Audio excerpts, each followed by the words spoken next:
मुख्यमंत्री बळीराजा पांदन रस्ते योजनेमध्ये आपण या ठिकाणी शासनाकडे म्हणजे या बजेटमध्ये माननीय देवेंद्र फडणवीसजींना मी विनंती केली आहे की या योजनेला निधी सरकारने द्यावा आणि मला वाटतं की या वर्षी या योजनेला निधी मिळेल.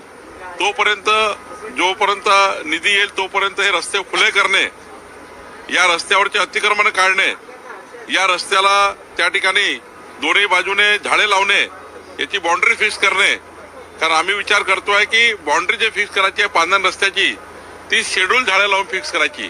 त्यामुळं हा रस्ता मोठा करायचा आणि हाही निर्णय घेतलेला काल विधिमंडळ सदस्यांनी मागणी केली होती की जो रेकॉर्डवर पांदन रस्ता आहे जेवढा असेल तेवढा बांधकाम करायचा, कुठलंही अतिक्रमण ठेवायचं नाही.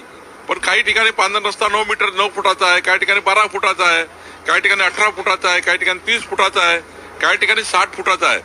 म्हणजे ज्या ज्या भागामध्ये जो रस्ता ज्या लांबी आणि रुंदीचा असेल त्या सर्व रस्त्याला या योजनेमध्ये आता समाविष्ट केला आहे. 15 लाख रुपये प्रति किलोमीटर या रस्त्याला आता आम्ही निधी देणार आहोत आणि मला विश्वास आहे की या राज्यातला अत्यंत महत्वाचा, या राज्यातलं सकल उत्पन्न वाढवणारा, या राज्याची जीडीपी वाढवणारा एक मोठा निर्णय राज्य सरकारने घेतला आहे. मला विश्वास आहे की मुख्यमंत्री बळीराजा पांदन रस्ते योजना ही पूर्ण जेव्हा या राज्यामध्ये पुढच्या 5 वर्षात पूर्ण होईल तेव्हा राज्याचा जीडीपी हा प्रचंड वाढेल. शेतकऱ्याची एवढीच मागणी होती राज्यातल्या की शेतकऱ्याच्या शेतीत पाणी असलं पाहिजे, शेतामध्ये वीज असली पाहिजे आणि शेतकऱ्यांना 12माही रस्ता असला पाहिजे.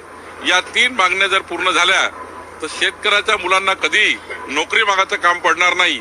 याकरता जनतेची मागणी होती, शेतकऱ्याची मागणी होती. ही मागणी देवेंद्र फडणवीस सरकारने पूर्ण केली आहे.